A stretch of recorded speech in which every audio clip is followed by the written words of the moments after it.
પાંચ જ્ઞાન ઇન્દ્રિય એવી છે કે એનાથી આપણે બધી ઇન્ફોર્મેશન ગ્રાફ્સ આપણે લઈએ છીએ એઝ એ ઇનપુટ એ જાય છે કે આંખે કરીને કંઈ જોઈએ, કાને કરીને કંઈ સાંભળ્યું હોય અને જ આપણે જે આંખે કરીને જોતા હોય, સાંભળતા હોય, પછી આપણે કંઈ વાણી કરીને બોલતા હોય, તો એના જે બધા સંસ્કાર છે એ આપણા મન બુદ્ધિ ચિત્ત પર પડે છે.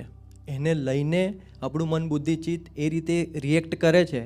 તો એ દેટ ઇઝ ધ રીઝન કે એ આઉટપુટ છે. મેઇન રીઝન શું છે કે જે આપણે જે આહાર વિહાર જે છે રાઈટ, પાંચ ઇન્દ્રિયોનો જેટલો એને પોઝિટિવ રાખીશું તો એના માટે એનું પોઝિટિવ રિઝલ્ટ મળશે રાઈટ, અને જેટલું એને નેગેટિવ રાખીશું એટલું એનું નેગેટિવ રિઝલ્ટ મળશે.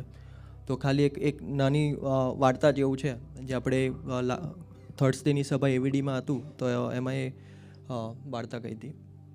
તો એમાં એવું હતું કે એક નાનો દીકરો હોય છે, એને થોડું ચંચળ હોય છે, થોડું ગુસ્સેલ હોય છે, પણ એનું એક પોઝિટિવ વાત એ હતી કે ખાલી એના પપ્પાનું સહજ રહીને કોઈ બી વાત હોય એ માને.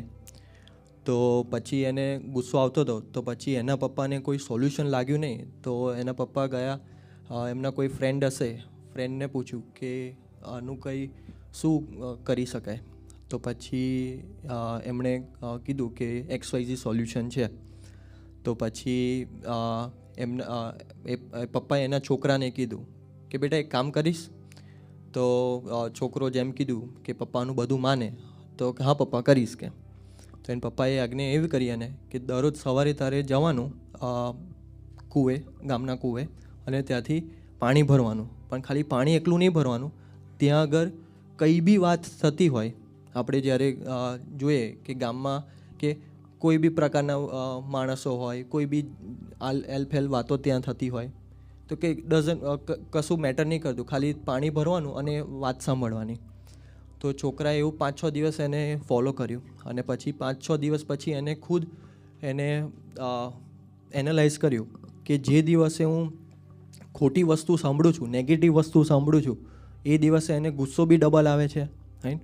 પછી એને લેઝીનેસ જેવું બી થાય છે, એને કંઈ ગમતું નથી. અને જે દિવસે પોઝિટિવ વસ્તુ સાંભળે છે, કંઈ પણ ત્યાં આગળ પાણી ભરવા જાય છે, તો એનો દિવસ સારો બી જાય છે અને ગુસ્સો બી એ દિવસે ઓછો આવે છે.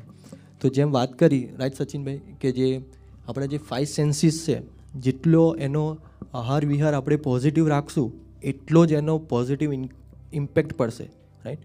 અને જેટલો નેગેટિવ હશે એટલો આપણા મન બુદ્ધિ ચિત્ત અહંકાર પર એના નેગેટિવ ઇમ્પેક્ટ પડશે. એનો આઉટકમ બી પછી એ રીતેનો આવશે. અને ગુજરાતીમાં બી કહેવત બી કે જેવો અન્ન એવો ઓડકાર, કે જેવું આપણે ગ્રહણ કરીશું એવું જ બહાર આવવાનું છે મન બુદ્ધિ તરફથી.